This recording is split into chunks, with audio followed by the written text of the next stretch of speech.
This year I was at last year's oak training camp also, which was the harmonic convergence, and I played over the harmonic convergence. This year I just have brought my Tibetan instruments with me, and I've been giving workshops in sacred sound or sound meditation with these ancient Tibetan instruments. These instruments were made in a certain area of Tibet on the far eastern border in a place called Dergi, and they have not been made for over 200 years, so none of these instruments are less than 200 years old. Some are 500 years old, 800 years old. There's quite a few from the 15th century. And what I'm dealing with is speaking about what these instruments do on different levels. So in other words, what is created on what we call the astral plane, the colours which the instruments generate, and also how they rearrange the etheric currents in the body.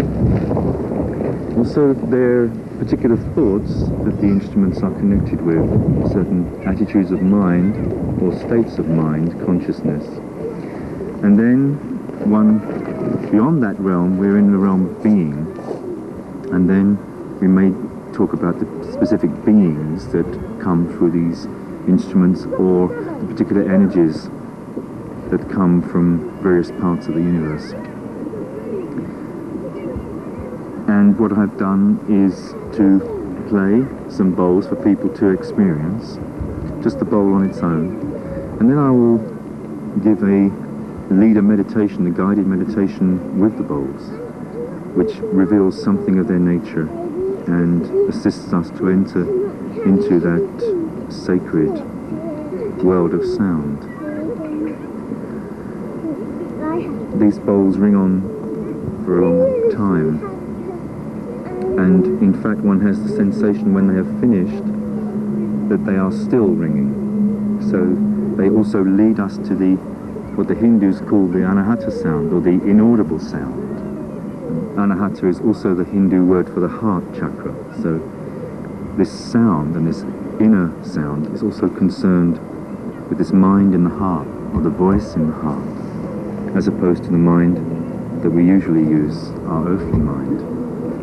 Many of these instruments have been given to me by visiting Tibetan yogis or lamas, and most often on specific birthdays. This is the first Tibetan instrument I ever received, and this is a meditation symbol, invocation symbol, and this is some over 500 years old. It's said to be made by a master of the Nyingma sect, and this is called ting-shag in Tibetan, and it's very. All these are made from the 7 sacred metals, which are connected with the 7 sacred planets. And according to the energies that the bowls are to conduct or manifest on this level, so there will be preponderance of certain metals. So this one is very high in silver, which naturally links with the moon, and therefore with the sign Cancer, and therefore with water and cleansing. So this is actually a very cleansing instrument. And it is very good for cleansing the avenue of perception, which is the hearing in this case. And of course all these instruments just make one sound, although that one sound is a whole world of sounds because of the various harmonics which are present with the instrument. And that I received a day before my 25th birthday. I had to wait some years for the next one, which was on my 33rd birthday, and I received this Tibetan bowl. This is high in gold, so interesting that the first is silver and then comes the gold. Again, very old, similar 500 or more, maybe possibly 800 years, some people speculate, between 500 and 800 years old.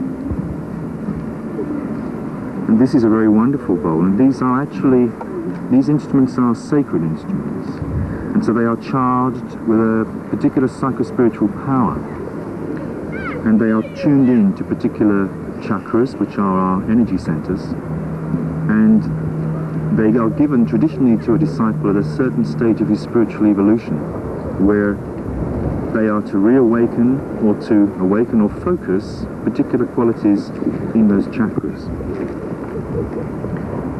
And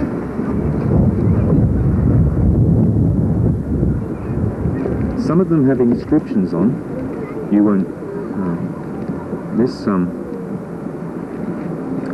In Sanskrit on the outside, this bowl says Ram, disciple of Sarasvati. Sarasvati is the female consort of Brahma, who the creator, and Sarasvati is the goddess of music in the Hindu tradition. So we can see how somebody wishing to study sound, by just living with this one bowl, just playing this one sound and meditating on the one sound, just like that creative word, one becomes attuned to the living word as it manifests in that particular vibration.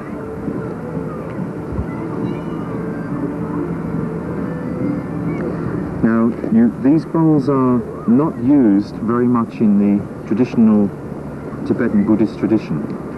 They are found amongst a particular group called the Nyakpa, which is a branch of the Nyingmapa, which are the very first Tibetans that were converted to Buddhism by Saint Padmasambhava. And the Nyingmapa maintained a fair amount of the indigenous religion of Tibet, which is of the Bonpo, whilst taking some of the Buddhist teaching. And so it is the most magical of the Tibetan Buddhist traditions. But the Nyakpa are individuals that follow particular teachings, and quite often the Tibetan teacher and guru Milarepa, who interestingly enough was said to be able to see sound and hear colour. So we have this connection between sound and colour, which is also connected with the Hindu metaphysics of sound, which is understood as a fourfold understanding of sound, where the highest sound is said to be thought. Nothing to do with a vibration that we can think of as sound, but thought.